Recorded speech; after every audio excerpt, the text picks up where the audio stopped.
আচ্ছা, মোটা দাগে যত ইনফ্লামেটরি কন্ডিশনগুলো আছে, বিশেষ করে ক্রনিক ইনফ্লামেটরি কন্ডিশন, আমরা এগুলোকে ডিজিজ অ্যাক্টিভিটি মনিটরিং করার জন্য ইএসআর, সিআরপি এগুলোকে আসলে মোটা দাগে আসলে চেক করে থাকি, এবং মোস্ট অফ দ্য টাইমস এগুলো আমাদেরকে মোটা দাগে অ্যাকুরেট রেজাল্ট আসলে দিতে পারে। কিন্তু এসএলইর ক্ষেত্রে এখানে একটা ব্যতিক্রম আছে। এসএলইর ব্যাপারটা এরকম যে এসএলই যদি কোনো পেশেন্টের থাকে এবং যদি একটা অ্যাক্টিভ ডিজিজ বা একটা ফ্লেয়ার আপ যদি হয়, অ্যাক্টিভ ডিজিজের কথা দিয়েই বলা যেতে পারে। সো এইখানে আমাদের ইএসআর আমাদেরকে আসলে যদিও একটা ক্লু দিতে পারে যে হ্যাঁ ওই টাইম ইএসআরটা আর একটু বেড়ে যাবে, কিন্তু সিআরপিটা এখানে আমাদের জন্য আসলে একটু অন্যরকম।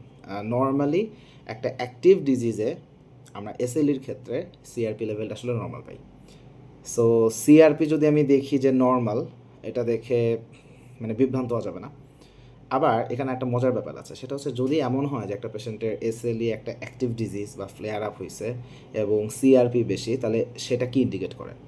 সো নর্মালি যদি এরকম হয়, তাহলে সেটা ইন্ডিকেট করে যে এখানে একটা মোস্ট প্রবাবলি সেখানে একটা আন্ডারলাইন কোনো একটা ইনফেকশন আছে। সো তখন আলাদা কোনো ইনফেকশন আছে কিনা সেটাকে আমাকে একটু অ্যাড্রেস করতে হবে। আদারওয়াইজ এমনিতে আসলে আমরা ইএসআর দেখেই আসলে আমরা এটাকে চেক করতে পারি। এর বাইরে এসএলই অ্যাক্টিভ ডিজিজ মনিটরিংয়ের জন্য আমাদের আসলে আরও বেশ কিছু অপশন হাতে আছে। আমরা চাইলে অ্যান্টিডিএস, ডিএনএ, অ্যান্টিবডি টাইটার এটা চেক করতে পারি। কমপ্লিমেন্ট সি3 বা সি4 লেভেল সেটাকেও চেক করতে পারি। সি3 সি4 লেভেলটা আসলে কমে যাবে ডিউ টু কনজাম্পশন। এখানে আসলে যে ইমিউন কমপ্লেক্সগুলো আসলে ফর্মেশন হয়, সেখানে আসলে সি3 সি4 ইউটিলাইজেশন হয়ে যায়। সো এই জন্য ওভারঅল সি3 সি4 আমরা যদি আসলে টাইটার চেক করতে পারি বা ওটা যদি হিসাব করা যায়, ওটা আসলে লো থাকবে, কনসেন্ট্রেশনটা লো আসবে। সো সি3 সি4 দেখতে পারি, অ্যান্টিডিএস, ডিএনএ, অ্যান্টিবডি সেটা সেটা বেড়ে যাবে, সেটা টাইটার দেখেও আমরা আসলে বের করতে পারি।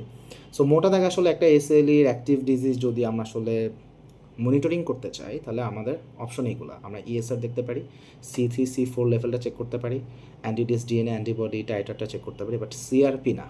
সিআরপি যদি বেড়ে যায়, তাহলে আমাদেরকে মাথায় রাখতে হবে যে এখানে মোস্ট প্রবাবলি একটা আন্ডারলাইন একটা ইনফেকশন আছে।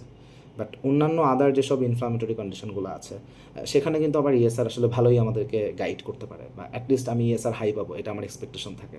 কিন্তু এসএলইর ক্ষেত্রে ব্যাপারটা একটু আলাদা।